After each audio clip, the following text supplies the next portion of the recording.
Hello. Today we're doing ribbed spider web. What is this? Ribs? Yeah, ribbed spider web. That's a real stitch. Okay.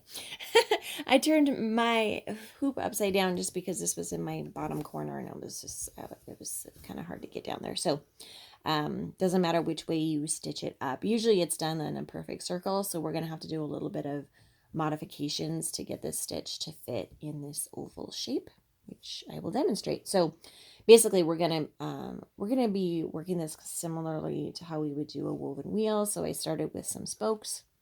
You want an even number of spokes, and let's see, what else can I tell you?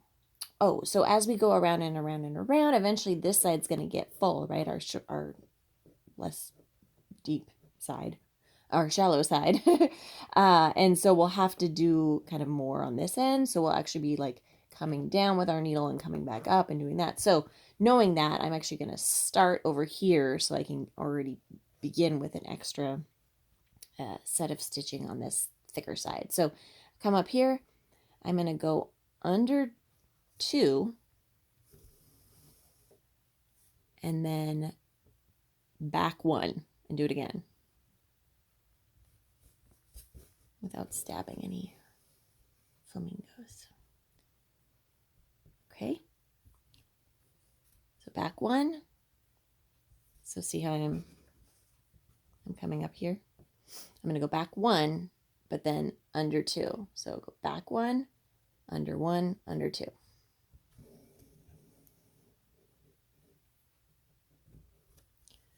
Back 1, under 2. Back 1, under 2. This would look pretty with variegated floss. I didn't use any variegated floss this time. Usually I use a lot. So as you do these, you can see we're making these little loopies. And if you want, you can kind of push them up if needed. That looks like I did my favorite thing and I actually pierced. Hold on.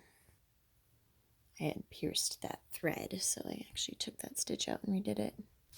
Oop, really awkward angle here. This might be a good one to do actually without a hoop stand, so you can rotate the hoop instead of your wrist. And we're just going to keep going. So I'm going to continue, and then when I get to a spot where I need to go under the fabric, I will show you what that what that looks like. Okay, so I've kept going, and you can see I could probably fit some more under here, but what happens with this stitch I have found is that the spines kind of fill up faster than the space in between. So I'm going to show you a trick to fill that. And at this point, I'm actually going to, let's see, I'm going to go back, and instead of going forward 2, because I'm going to run into this piece here, right? So technically I should be going under here and wrapping, right?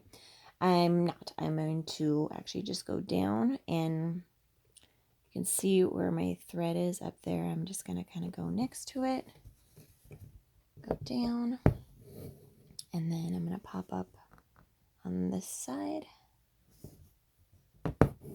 and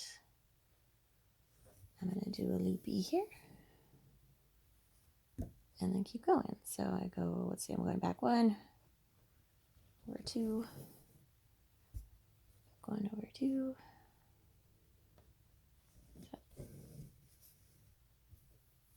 and continue.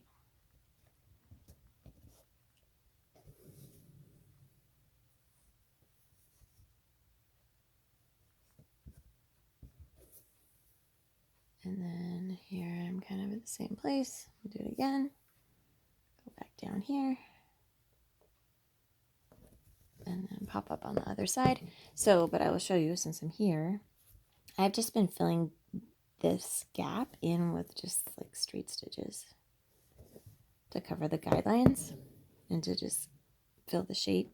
So these are supposed to be like limpets. I don't know if you're familiar with limpets, they're little snails. But I realized they also kind of look like sea urchins when they die. But those are at the beach too, right? Life and death at the beach. So it's up to you if you think it's a limpet or a urchin shell. Either way, what am I doing? Am I doing this right? Yeah. Wonder. I always like, this is one of the ones where it's like, how do I start again? Once I get going, it's like my brain turns off and I don't even have to worry about it. But getting it started, it's like, whoa, what? So I think, I mean, it's getting kind of tight over there too.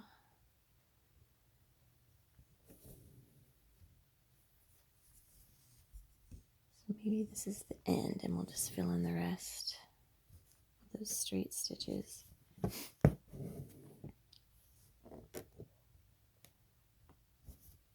So that would just look like this.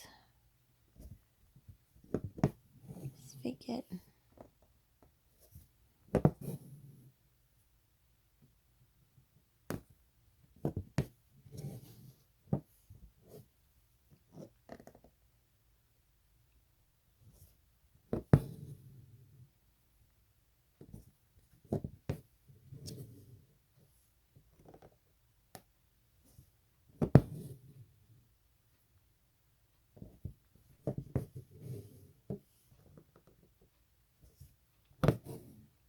That's it.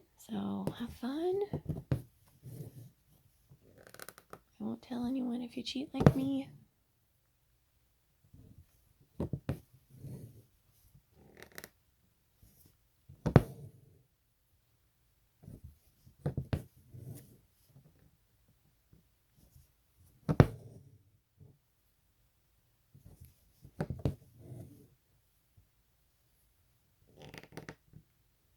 One more stitch, I think.